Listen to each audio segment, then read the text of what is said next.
அன்பர்களே, நண்பர்களே, உங்கள் பாலுவின் இனிய காலை வணக்கம்.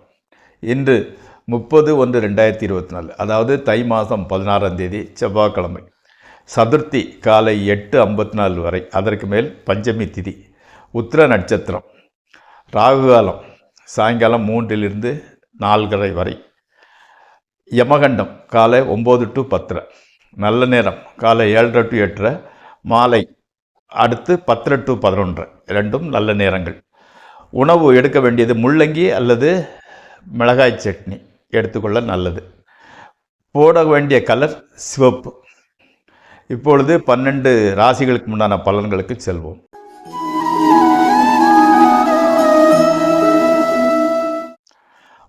ஃபஸ்ட்டு மேச ராசி. விவசாயம் செய்பவர்களுக்கு கடன் தொல்லை. மாணவர்களுக்கு பிளேஸ்மெண்ட் வருவதில் சிறிது தாமதமாகிறது.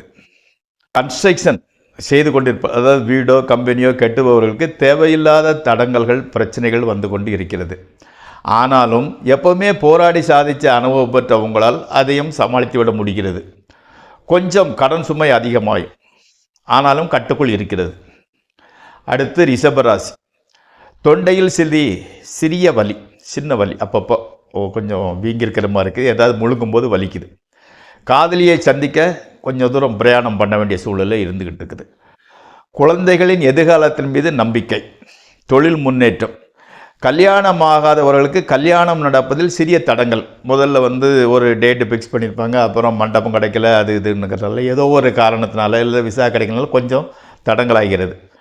மாணவர்களுக்கு டெஸ்ட் எழுதும்போது சிறிய மறதி and chilli mistake. That means இப்போ 5-3-8 எழுதுக்கு போல 5-3-7 எழுதியிருந்தாங்க. அதனால் மார்க்கு கொஞ்சம் குறைவதற்கான வாய்ப்பு இருந்துக்கிட்டு இருக்கிறது. அடுத்து மிதுன ராசி. உங்களது பேச்சுக்கு மதிப்பு இருக்கிறது. ஆமாம், பெர்ஃப்யூமு, சற்று இந்த மாதிரி பொருட்களை வாங்குறீங்க. பணக்கார நண்பர்களை, அதாவது காலேஜில் படித்தது அதுக்கு முன்னால் படித்த பணக்கார நண்பர்களை சந்திக்க வேண்டிய சூழ்நிலை உருவாகிறது. புதிய தொழில் ஆரம்பிக்கணுங்கிற முயற்சி கொஞ்சம் அப்படியே பெண்டிங்காக இருக்குது, ஸ்பீடாக போக மாட்டேங்குது. புதிய வகையான ஐட்டம்ஸ், ஃபுட் ஐட்டம்ஸ், பிஸா மாதிரி ஏதாவது ஃபுட் ஐட்டத்துக்கு ஆர்டர் கொடுத்துட்டு அது நல்லா இல்லைன்னா விருப்பம் இல்லாமல் அதை சாப்பிட வேண்டிய சூழ்நிலை. ஓகே. அடுத்து கடகராசி. இன்று முழுவதும் அலைச்சல், அதனால் எந்த காரியமும் திருப்தியுடன் முடிப்பது இல்லை. தும்மல் பிரச்சனை, மூக்கடைப்பு வந்துக்கிட்டே இருந்துக்கிட்டு இருக்குது. வயதான சுற்றத்தினர், அதாவது ரிலேஷன், ரொம்ப வயசானவங்களை சந்திக்க வேண்டிய சூழ்நிலை வந்துக்கிட்டு இருக்குது.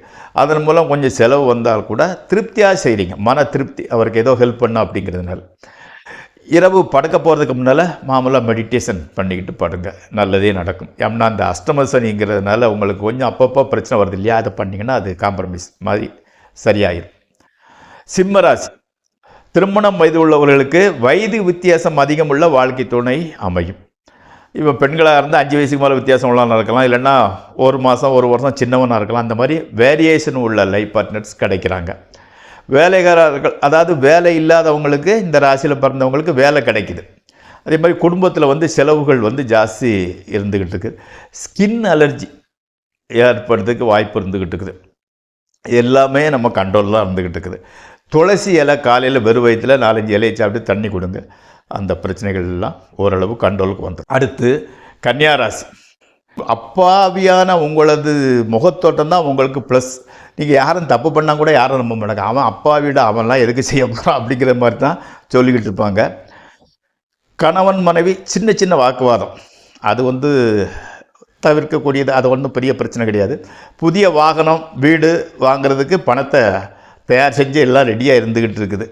ஆமாம், கிடைக்க வேண்டிய லோன் சேங்ஷன் ஆகிடுது. ஸோ இந்த வகையில் இன்றைக்கு நல்ல பொழுதாகவே நடந்து கொண்டு இருக்கிறது. அடுத்து துளாராசி. உங்களது ஆதரவாளர்களே, உங்களோட சப்போர்ட் பண்ணுறவங்களே உங்களுக்கு விரோதியாக, எதிராளியில் இருப்பார்கள்.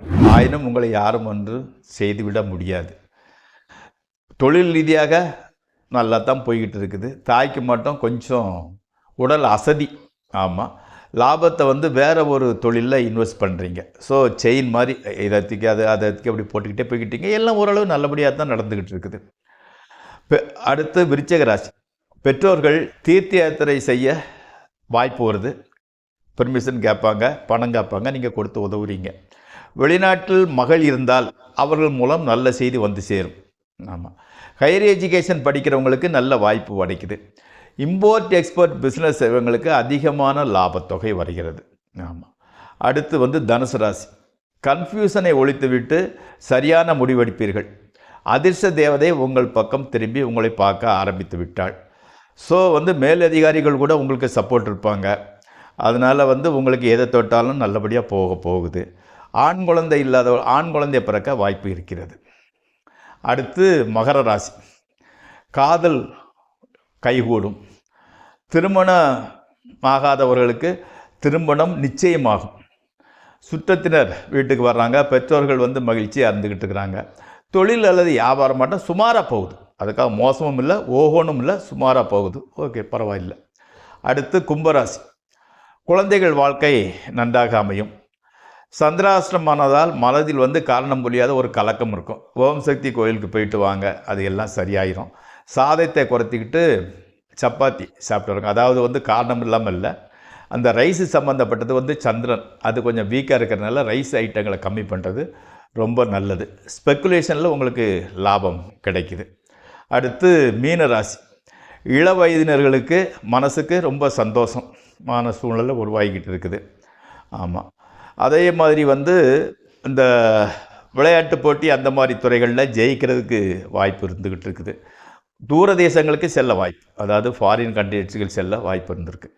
அதே சமயத்தில் வந்து அந்த தொழில் உத்தியோகத்தில் சற்று பின்னடைவு ஏற்படும். ஆனால் கூட அதை வந்து மேக்கப் பண்ணிடுவாங்க. வீடோ வாகனமோ ஏதோ ஒன்றில் இன்வெஸ்ட் பண்ணுறதுக்கு நல்ல நேரம். தாராளமாக இன்வெஸ்ட் பண்ணிக்க. அப்படின்னா செலவு வந்தால் சேரும், அதை நல்ல செலவாக நம்ம மாற்றிக்கலாம். ஓகே, இப்பொழுது நாம் ஜோதிட பாடத்திற்குள் செல்வோம்.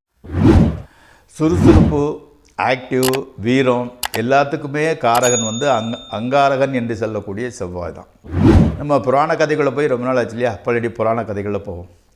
வாலி வந்து மகா வீரன், மிகப்பெரிய வீரன். அதுக்கு என்ன பழைய காலத்தில் இதை சொல்லுவாங்கன்னா, அவன் பையன் அங்கதன் பிறந்திருக்கும்போது அவனை தொட்டிலில் போட்டுட்டு அவனை தூங்க வைக்கிறதுக்காக நம்ம வந்து பூச்சாண்டி பாரு, பொம்மையை பாரு, அதை பாருன்னு சொல்லுவோம் இல்லையா. அதே மாதிரி அவன் என்ன பண்ணுறான்னா, ராவணனை பிடிச்சிட்டு வந்து பூச்சி மாதிரி தொட்டில் மேலே கட்டி தொங்க விட்டுருக்கான். பாருடா 10 தலை பூச்சியை பாரு, 10 தலை பூச்சி. அந்த மாதிரி ராவணனே பெரிய வீரன். ராவணனை கட்டி இழுத்துட்டு வரதா இருந்தால் அவன் எப்பேற்பட்ட வீரன். ஓகே, அவ்வளோ பெரிய வீரன். அப்போது அவனுக்கும் அவனோட தம்பி சுக்கிரனுக்கும் சண்டை வருது. சண்டை வரும்போது இவன் சுக்கிரீவனை அடித்து துரத்திட்டு அவன் நாட்டை, அவனோட மனைவி எல்லாத்தையுமே பிடுங்கிக்கிட்டு தான். சுக்கிரீவன் வந்து ரோட்டில் அலையும் போது ராமர் அவனுக்கு அடைக்கலம் கொடுக்குறாரு. அப்போ வந்து ராவணனுக்கும் உன்னைய நான் நாட்டை மீட்டு கொடுக்குறோம்னு அவருக்கு வந்து வாக்குறுதி கொடுக்குறாரு. வாலியை வந்து நேரில் இருந்து கொல்ல முடியாது. ஏன்னா வாலிக்கு எதிராக யார் இருக்கிறாங்களோ அவங்களோட பலத்தில் பாதி வாலிகிட்ட போயிடும். அப்போ அவனுக்கு 1.5 பங்கு பலன் ஆயிரம், எதிர்த்து நிற்கிறவங்க 1/2 பங்கு பலம். அதனால் ராமர் என்ன பண்ணுவார்னா, பின்னால் இருந்து அம்பெஞ்சிருவார். அவன் சாவகம் தரவாயில் பார்ப்பான், ராமபானத்தினால செத்தது எனக்கு புண்ணியந்தான், ஆனால் பின்னால் நின்று கொண்டாம்னா தீராத பழிச்சொல்லுக்கு ஆளாயிட்டிய ராமா, பரவாயில்ல, எனக்கு ஒரு வரம் கொடு, என் பையனை உன் பக்கத்திலே வச்சு பார்த்துக்கோ, அவனை நான் பாசமாக வளர்த்தேன் அப்படின்னு சொல்லிட்டு செத்து போயிடுவார். அதிலேருந்து ராமர் எங்கே போனால் கூட வலது சைடு அங்கதன், அதாவது வாலிபனோட பிள்ளை, இடது சைடு வந்து விபீஷணன் தான் போய்கிட்டு இருப்பாங்க. கடைசியில் ராவண யுத்தம் நடக்குது. ராமர் வந்து நின்றுக்கிட்டு இருக்கிறாரு. அப்போ வந்து ராவணன் வந்து தேரில் வரான். எப்படி 10 தலையிலையும் தங்க கிரீடம், மார்பில் வந்து தங்க கவசம் போட்டுட்டு ஜெகஜோதியாக வந்துக்கிட்டு இருக்கான். இவர் பார்த்தா இங்கே சூரியன் இருக்குது, அங்கே என்னமோ ஜெகஜோதியாக இருக்குது. அப்போ விபீஷணன்கிட்ட கேட்குறாரு, எப்பா இலங்கையில் சூரியன் 1ஆ 2ஆன்னு கேட்குறாரு. உடனே பெருமாளே எதுக்கு அப்படி கேட்குறீங்கன்னு வரங்கிறாரு. அதோ அங்கே பாருன்னு அவர் கையை தூக்கி காட்டுறாரு. கையை தூக்கி காட்டிட்டு கையை கீழே எடுக்கிறதுக்குள்ளே பார்த்தா காலில் வந்து ஆபரணங்கள்லாம் பொலன்னு உழுது. என்னடா கூட பக்கத்தில் பார்த்தா அங்கே தான் நின்றுக்கல. என்னப்பா அப்படின்னாரு. நீங்கள் கையை எடுத்தவுடனே என்கிட்ட தான் ஏதோ வேலை சொல்லிக்கிட்டு நேராக அங்கே பறந்து போனேன். அங்கே போனால் ராவணன் வந்துக்கிட்டு இருந்தான். அவனோட கிரீடத்தெல்லாம் எடுத்து கொண்டு வந்து உங்கள் காலடியில் போட்டுட்டோம்னா, அவ்வளோ வீரமாக அவ்வளோ வேகமாக ராமரே சற்று திகைத்து போய்விட்டார். அதாவது அப்பேற்பட்ட ஒரு வீரம், ஸ்பீடை கொடுக்கக்கூடிய கிரகம்தான் அங்காரகன். அப்போது அங்காரகன் இருக்கிற வாய்ப்புகள் அவன் ஜாதகத்தில் நல்லா இருந்தால் அவங்களுக்கு எல்லாமே செஞ்சு முடிக்கக்கூடிய சக்தி சாமர்த்தியம் கிடைக்கும். ஸோ அதை நம்ம நல்ல வழியில் மாற்றிக்கிட்டோம்னா நம்மளால் யாராலையும் ஜெயிக்க முடியாது. மீண்டும் வேறு ஒரு நிகழ்ச்சியுடன், வேறு ஒரு கதையுடன், வேறு ஒரு கிரகத்தின் மூலம் நாளை சந்திப்போம். நன்றி. உங்களின் பாலு. இந்த எபிசோட் பிடித்திருந்தால் லைக் செய்யவும், ஷேர் செய்யவும்.